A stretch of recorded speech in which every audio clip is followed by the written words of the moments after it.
Of course, all those who might take to a study of history, especially cultural history, you will find about the better part of humanity, who are called the women folk, notions which are extremely degrading to woman. Even a philosopher and a great man and a wise man like Aristotle was of the opinion that women are only freaks of nature. He said that when nature fails in making a man, then you have a woman.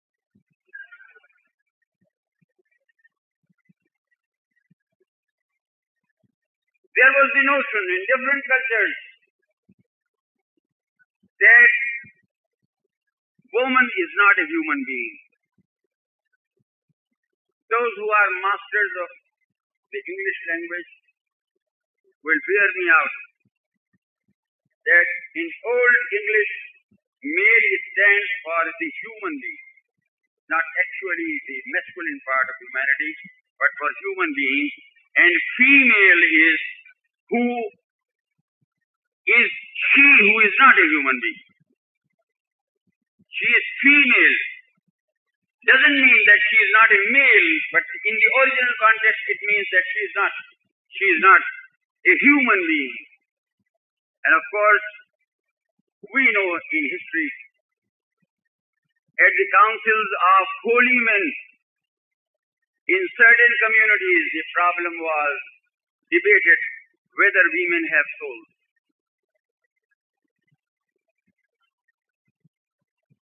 And it was only under pressure from the queen that these holy men finally said, yes, we might accept that she has a soul of an inferior variety, but in the day of resurrection she will emerge as a sexless being, because a woman cannot be admitted to the empire of God. Numerous other things were there. Before the Holy Prophet Muhammad ﷺ came, no culture had given legal status to the woman. She did not enjoy, she was not permitted to have any economic independence and integrity. She could not own property. She was not the heir to her parents' property. The property must go to the son and not to the daughter, because she was, after all, either not a human being or some inferior human being.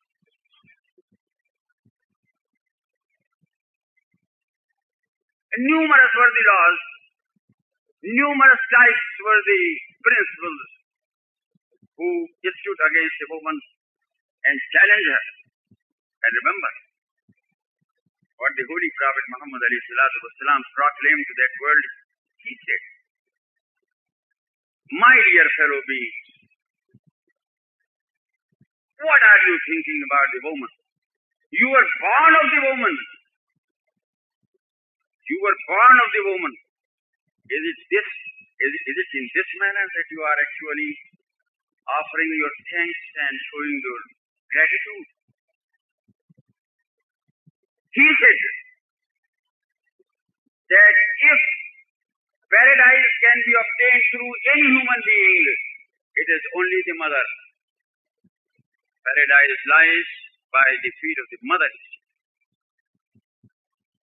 And he proclaimed to the world that these notions that women are of an inferior variety or anything of that sort, he proclaimed in the words of the Quran, Ya ayyuhan nas ittaqu rabbakum alladhi khalaqakum min nafsin wahida. O human beings, O men and women, be careful of your duty to God, who created you from a single essence. And consequently, the woman and man, they are the same human beings. Of course, their functions are different. Their physiological structures are different, because their functions in life are different.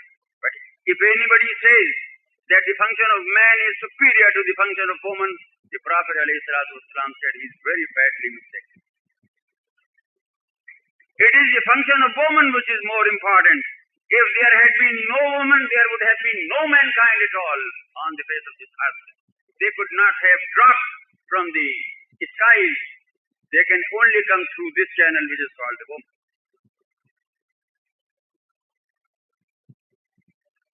And he laid down the law. He laid down the law of honor, the law of dignity. He said, a man possesses, a man is honorable, khairukum li ahlihi. A man is honorable who deals honorably with the woman.